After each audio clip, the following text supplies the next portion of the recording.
Today we will talk about how to fix or how to solve the problem of going out on Gmail. To know how to fix or how to solve going out on Gmail app, you will click on Settings.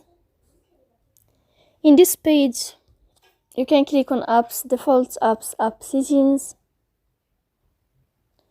On above, you can search about Gmail, and you can click here.